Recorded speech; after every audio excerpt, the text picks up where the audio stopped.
Olha, gente, são 8h37, hora do café favorito. Hoje é sexta-feira, dia 5 de dezembro de 2025, e eu recebo a visita dos meus amigos do PL.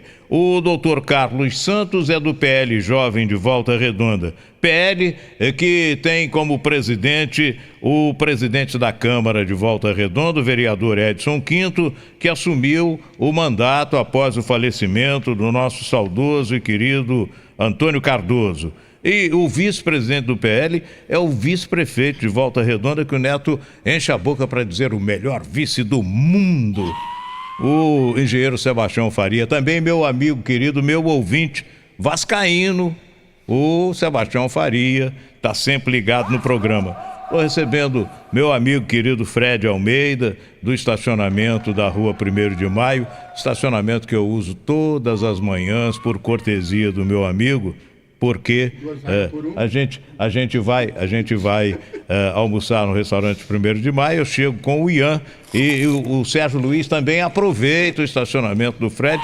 Aliás, eu gosto de dizer do estacionamento do seu Fred, porque as vagas são espaçosas, são generosas vagas para carros médios como o meu, e cabe os carros gigantescos que a gente tem aí. Essas caminhonetes Ram que eu não dirijo de jeito nenhum, são enormes, e as vagas no seu estacionamento são ótimas. E estou recebendo também o Renato Araújo, do PL de Angra dos Reis. Renato veio visitar o PL Jovem de Volta Redonda e ele é o presidente do PL na região de Angra dos Reis. Bolsonarista de primeira hora, foi candidato a prefeito de Angra dos Reis, perdeu por pouco, né? Pois é, apoiado pelo Bolsonaro, o Fernando Jordão conseguiu ganhar a eleição lá. E o Renato está visitando os amigos do PL aqui e veio visitar o programa também. Prazer em recebê-lo, Renato, prazer em conhecê-lo. Seja bem-vindo, bom dia, tudo bem? Bom dia, Dário. É uma honra estar aqui ao seu programa, que eu ouço falar tão bem numa história do senhor. E bom dia a todos que estão nos ouvindo e acompanhando aí. Isso aí. Renato, você veio visitar o PL, você é presidente regional do PL na Costa Verde, não é isso? E os amigos do PL de Volta Redonda estão recebendo você com muita alegria e satisfação, até porque o PL é o partido do ex-presidente Bolsonaro. E vocês enfrentam hoje um problema importante. A união de quem é bolsonarista é de fundamental importância nesse momento, não é, Renato? Exatamente, Dário. É uma honra estar aqui em Volta Redonda.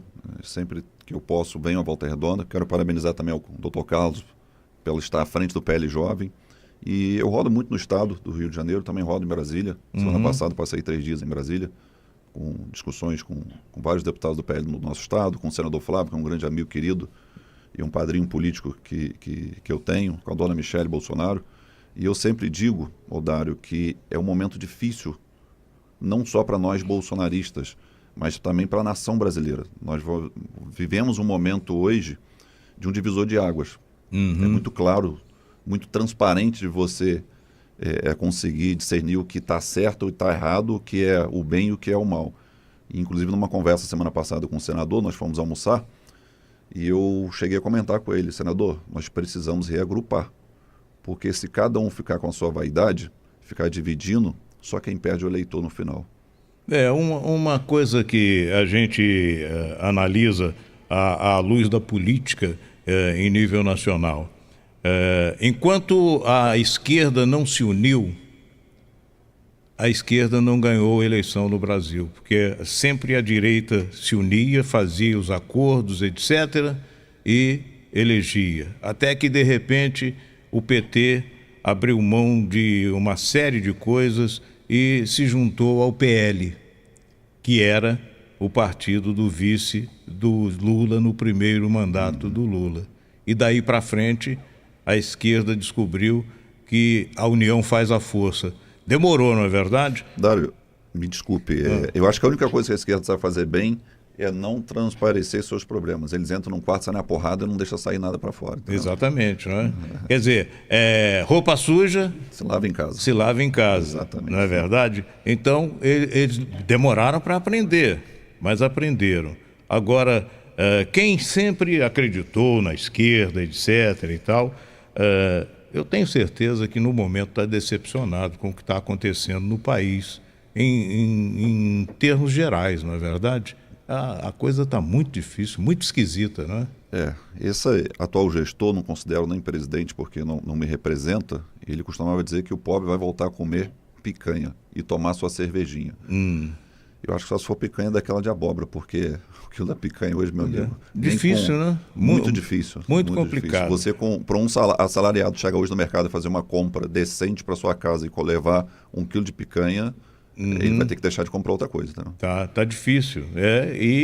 Olha, as pessoas não esquecem, né? Não. As pessoas não esquecem.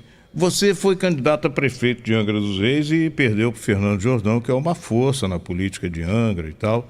Mas perdeu por pouco, né? Qual foi o percentual? 1% a diferença, 1,27% a diferença de Angra. Mas eu me considero que eu sou um vitorioso, um vencedor. Você nunca tinha sido candidato? Nunca fui candidato a nada, nunca tive um parente familiar que disputou qualquer tipo de eleição. Então era uma novidade na cidade. Né? E eu ainda levo um outro ponto de consideração. O meu pré-lançamento de campanha foi 27 de janeiro do mesmo ano da eleição. Não foi feito um trabalho com o decorrer do tempo anterior. Olha, daqui a tanto tempo nós estamos escolhendo, preparando o candidato Renato Araújo. Eu fui pinçado pelo presidente Bolsonaro numa divergência até entre a família Bolsonaro e Fernando Jordão, né, num acordo que não foi cumprido entre o senador Flávio e o Fernando. Então, houve um acordo entre o Fernando Jordão que não foi cumprido. Se o acordo não foi cumprido, o PL abriu mão e lançou o próprio candidato. Exatamente. Não é verdade? Exatamente. E o candidato foi você, Renato Araújo. Eu tinha uma proximidade com a família, eu acompanho o presidente Bolsonaro desde que ele assentou na cadeira. O presidente, quando ele era deputado, ele comprava peixe com meu tio que me criou, que eu tenho uma grande orgulho de dizer que também é meu pai, lá no Parque Mambucaba. E nós eu cresci ali no Parque Mambucaba. Ele tem casa na Vila Histórica de Mambucaba, 2, 3 quilômetros. Então, e o seu pai adotivo, né? O seu Exatamente. tio que criou você, exatamente, é pescador. Pescador. Chegou em Angra em 76 para trabalhar na usina nuclear.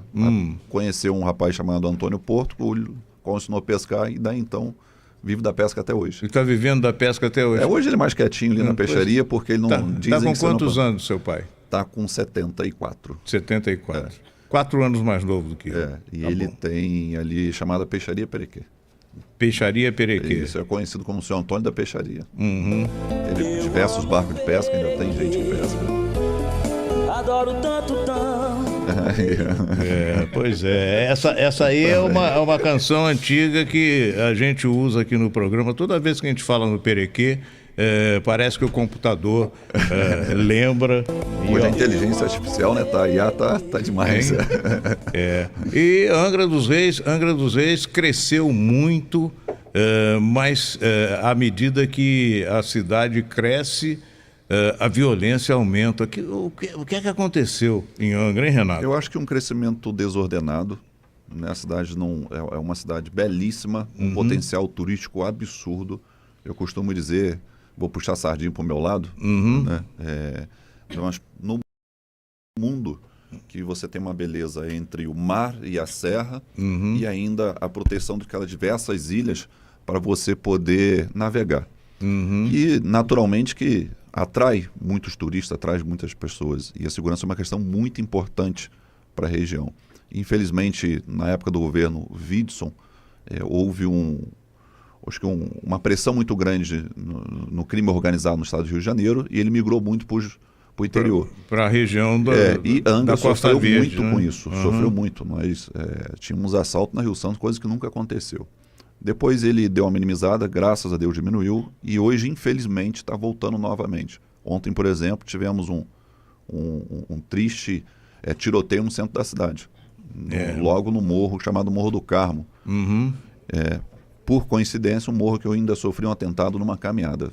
Numa caminhada no Morro do Carmo, você sofreu um atentado. Exatamente. Né? Eu não era bem-vindo. Deram uns tiros na sua direção? Deram uns tiros na minha direção. Eu devia estar... Não acertaram, não? Não. Pegou a 1 metro de um major que estava na minha segurança na frente. 2 tiros pegaram no muro. Quando eles viraram, eles sempre diziam que o candidato Bolsonaro aqui não é bem-vindo. E eu simplesmente dizia, eu vou andar em todo lugar, um direito meu como cidadão. Mas isso é muito complicado, né? Você enfrentar o crime organizado é um negócio muito complicado. Nós não baixamos a né? cabeça, nós não negociamos com o crime. Não tem jeito, né? Pessoas como nós que defendem a nossa ideologia de Deus, Pátria, Família e Liberdade, a gente não aceita negociar com o crime organizado e nunca vai negociar. Bom, esse é o Renato Araújo, do PL de Angra dos Reis, o coordenador do PL na Costa Verde. Está visitando o PL Jovem de Volta Redonda com o Dr. Carlos Santos, está aqui no estúdio, meu amigo querido Fred Almeida, e o contato que você faz já é um princípio de caminhada. Você, claro que vai ser candidato a alguma coisa, né?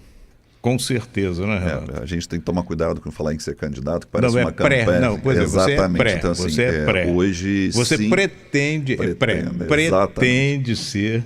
Eu me recordo muito bem, se você me permite, falar um pouquinho da minha trajetória com o presidente Bolsonaro. Eu acompanhei ele durante a sua gestão inteira e, para mim, sempre foi uma referência. Né? Além de conhecê-lo como deputado, depois eu tive um grande prazer de falar com muito orgulho que ele foi o cara que resgatou o sentimento da nação brasileira de vestir o verde e amarelo. Eu me recordo muito bem, Dário, quando era moleque, meu tio e meu pai fazia a gente parar para assistir as corridas do Senna. Aquilo vibrava, né? E aquela emoção dele ganhar. Sim. Depois disso, não vi uma outra pessoa, não sei, chamado Jair Messias Bolsonaro, quando sentou naquela cadeira de presidente e trouxe esse sentimento de patriotismo, de botar 1 milhão de pessoas lá em Brasília, botar quase 1 milhão na Paulista, sentir orgulho daquilo.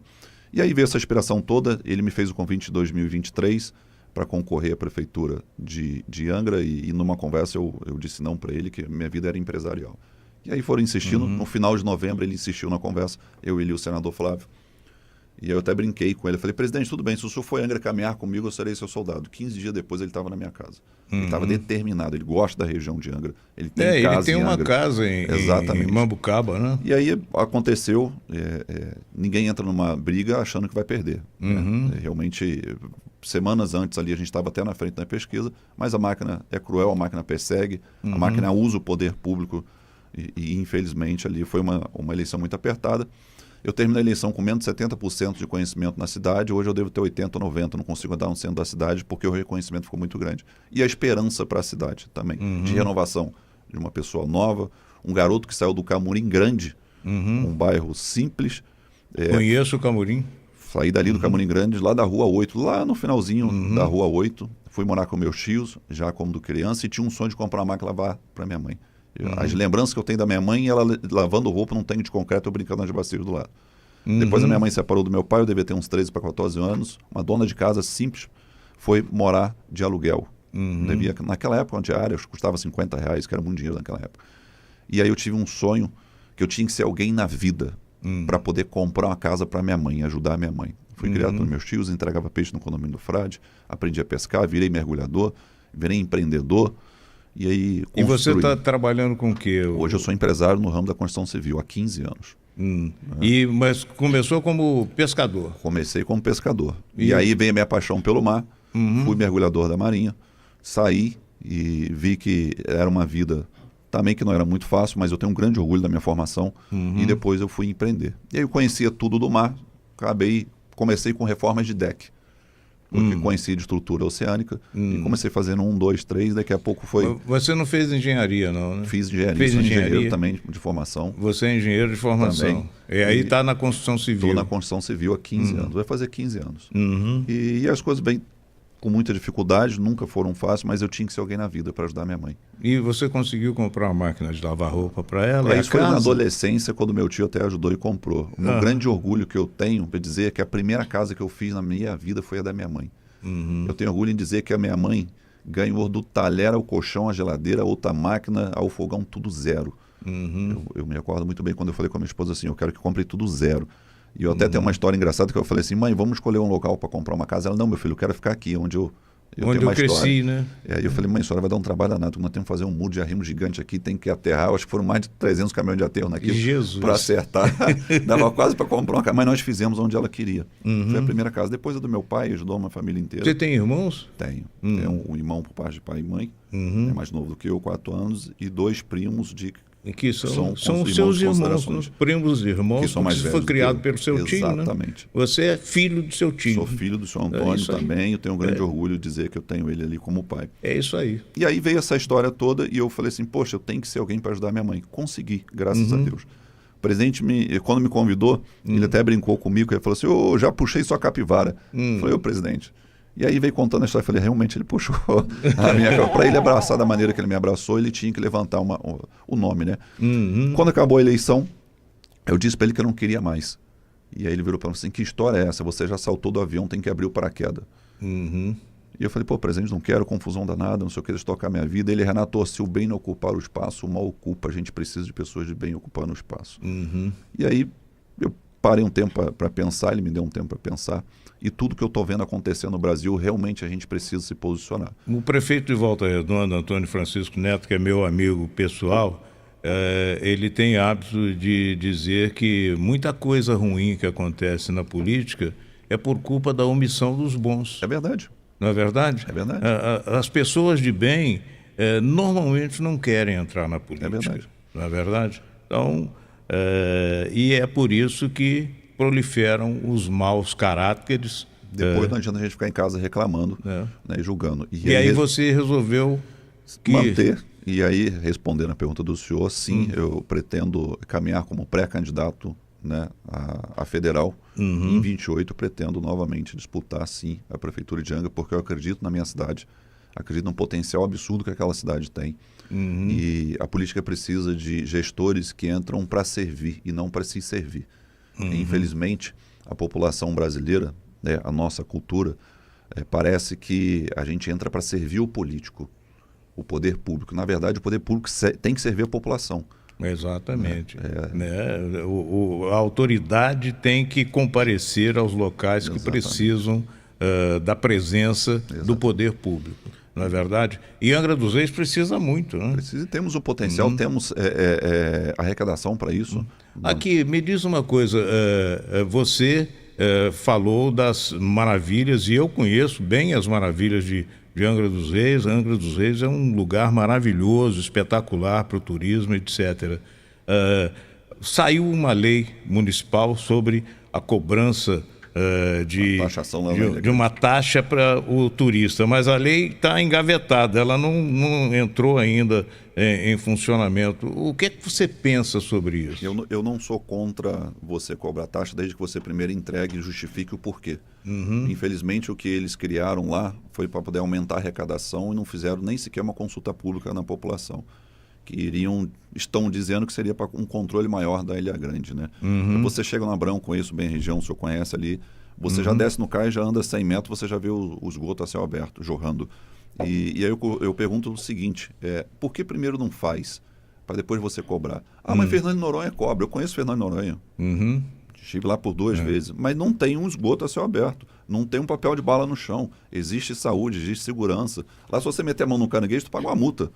Mas foi implantado primeiro, foi entregue e depois mostrado por que deveria ser cobrado. Primeiro eles cuidaram de tudo. Primeiro faça, depois você cobre. E isso pegou muito mal lá para a gestão. E infelizmente até para a população, que eu digo assim, o prefeito, né, o atual gestor, numa caminhada lá no Provetá, teve a capacidade de chamar a população de espírito de vira-lata, quase que chamando de vira-lata, porque não gostou de ser cobrado. E a população, ela cobra porque tem uma cidade de mais 2,5 bilhões de orçamento. 2 bilhões 2 e meio? bilhões e meio de orçamento. Então, assim, não é falta de dinheiro para fazer. O orçamento de Angra, então, é maior do que o de Volta Redonda, por causa do royalty. Por causa do royalty. Então, isso assim, aí. E aí você fala assim, poxa, tem 200 dá para fazer muita coisa. Daria para fazer muita coisa. São quantos habitantes? 200 mil habitantes, aproximadamente. Ainda a eleição lá ainda é em um turno só. É um turno só, porque tem 118 mil eleitores. Precisaria de 200 mil eleitores. Né? Exatamente. Volta Redonda já tem mais de 200 mil eleitores, então tem 2 turnos. Exatamente. Bom. E aí, assim, não é falta de dinheiro, é falta de gestão. É falta de pessoas que queiram fazer. Eu dou exemplo de Miguel Pereira com o André Português, que foi prefeito por 2 vezes. Eu tenho uma honra de dizer que ele é um grande amigo. Que quando eu sentei com ele a primeira vez, ele me disse, Renato, eu queria tanto te conhecer. Eu queria me conhecer porque você é muito próximo do Bolsonaro, né, de frequentar, rodar o Brasil com ele. Eu falei assim, não, prefeito, eu que queria conhecer o senhor. O que o senhor fez diferente naquela cidade? Miguel Pereira uma referência no É uma estado do Rio de referência, Janeiro. cresceu muito. E ele falou, Renato, eu fiz gestão, eu coloquei 1 bilhão de investimento da iniciativa privada dentro da minha cidade. Uma cidade que era o 3º pior orçamento do estado do Rio de Janeiro, com 20 mil habitantes. E eu brinco com ele, falei assim, prefeito, com todo respeito ao senhor, mas o dia que eu sentar naquela cadeira de prefeito, eu vou brigar para esse legado aí do senhor, tá? Porque nós temos uma cidade linda e maravilhosa. O André Português não é hoje o prefeito. Não, ele foi prefeito por 2 mandatos. Foi prefeito por 2 mandatos e ainda não voltou. Elegeu o sucessor? Elegeu o seu sucessor. Então, depois vai querer voltar, não? Eu acho que ele tem outras pretensões aí. Então. Olha, gente, conversamos com o Renato Araújo, do PL de Angra, coordenador do PL na região da Costa Verde. Estamos chegando ao final do programa. O que é isso? Aí ele aí. Bandeirada final. Agora, o brasileiro ficava esperando chegar esse momento, torcendo, né? As manhãs de domingo, depois que o Senna se foi, deixaram de ser aquelas manhãs 94, emocionantes. Se não me engano, né, que ele se foi. Eu tinha 8 anos de idade. 94. 1º de maio de 94. Exato. Se o senhor me permite, eu posso deixar aqui minhas redes sociais também? Com certeza. Se puder nos seguir lá nas redes sociais, tá? No Renato Araújo RJ, tanto no Instagram como no Facebook também. Acompanha um pouquinho do nosso trabalho. Renato Araújo RJ. Empresário e agora político. E agora político. Político também. Político do bem? Do bem sempre. Tá. Renato, prazer recebê-lo aqui. Muito obrigado, tá Dário, pelo carinho de toda a sua equipe. Sucesso para você, para os nossos amigos do PL de Volta Redonda que estão recebendo vocês de braços abertos. Obrigado. Um abraço para o meu amigo Fred Almeida. Posso contar a brincadeira que nós fazemos? Ele não perde o momento. É aqui, eu posso perder o amigo, mas não posso perder a piada. Gente, o Renato é amigo do Fred Almeida, que é meu amigo pessoal também. Todas as manhãs, a primeira mensagem que eu recebo, às madrugadas, né? A primeira mensagem que eu recebo de bom dia é do meu amigo Fred Almeida. Ele acorda sempre muito cedo. Eu estou saindo de casa, liguei o celular, entra a mensagem do Fred. E eu brinquei com o Fred aqui que ele tomou uma posição política na última eleição, que eu falei com eles, você vai perder. Eu sei que você vai perder. Mas eu não estou ligando para isso, não. Falei, mas você precisa entender essas coisas. Dário, esse negócio de perder, eu sou vascaíno. Já está acostumado a ser sofredor. Já está acostumado, é sofredor, né? Ô, Renato, você é o quê? Flamenguista, com muito orgulho. Somos, né? Somos flamenguistas. Então, tamo junto. Renato, meu amigo Fred, só lamento. Sucesso para você na política, obrigado, porque como empresário você já é um cara de sucesso. Obrigado. Né? Obrigado pela presença, querido. Obrigado, Deus abençoe todos vocês. E quando encontrar com os meus amigos da família Bolsonaro, diga, Dário de Paula mandou um abraço. Com certeza. Também. Essa semana que passou eu estive com Dona Michele, com o senador Flávio, com o Carlos, almoçando com todos eles. Tem um carinho muito grande, sempre frequentaram a minha casa. Eu tenho orgulho de dizer que véspera de Natal do ano passado o presidente estava na minha casa. É isso aí. Então, assim, pode deixar que eu vou transmitir o carinho e o recado. Um abraço. Obrigado. Liga o rádio aí, vem participar. Esse programa é bom demais. Não tem concorrência, é líder de audiência. Essa galera sabe o que faz. É só ficar ligado, ficar bem informado. Dário é quem dá o tom. Alô, alô, galera, esse cara é fera. Dário de Paula é tudo de bom. Segura, Dário! Operação Contagem Regressiva na Aspen Chevrolet.